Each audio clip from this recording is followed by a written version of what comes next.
Hi guys, कैसन बड़ा लो। फिर से हम ब्लॉग बनावे चालू करी बनी बड़ा। और हम एगो वीडियो में चैलेंज दिल रही कि जे भी हमारी वीडियो में 100 गो कमेंट करी ओके 1 महीना के रिचार्ज हम फ्री में कराए। तो ये चैलेंज के शायद केहू पूरा कैले बा, हमके नहीं लागत कि केहू पूरा कैले बा। तो बहुत लोग के ही लागत है कि वीडियो में बस हम बोलने बानी और ये चैलेंज पूरा ना हुई।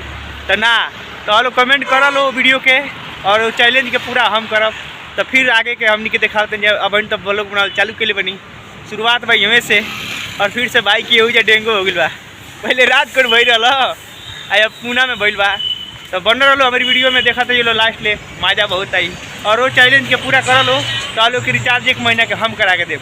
यही सबसे पहले 5 आदमी चैलेंज पूरा करी ओके मिली 1 महीना के रिचार्ज फ्री। आ 25 गो भैंस आ 50 गो भैंस से यूरो देखे के मिलेला एक के संगे।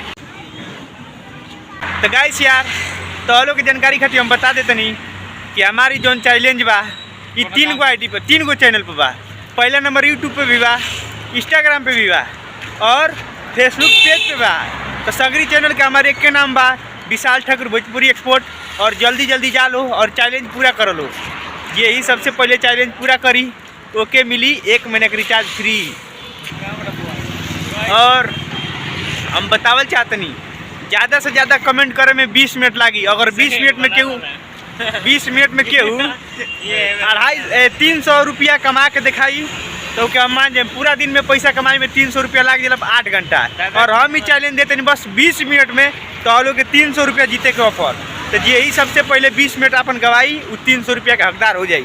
तो लो जल्दी जल्दी मेहनत करो लो, 20 मिनट बर्बाद कर लो और अपन किस्मत आजमाओ लो विशाल ठाकुर भोजपुरी एक्सपोर्ट पे। और देखो लो जीते लो या हमके विश्वास बा केहू हारी ना। जे कमेंट करी सबका खातिर एगो नया नया ऑफर लेके आए। और ये हमारा काम रही ये बरस हमार हर बार चैलेंजिंग वीडियो रही और ऑफर रही। जे कमेंट करी, लाइक करी, ज़्यादा शेयर करी ओकरो खातिर आई। और जे एक पूरा करी ओकरा खातिर तो बटले बा। क्या देखा था जा पूरा करो।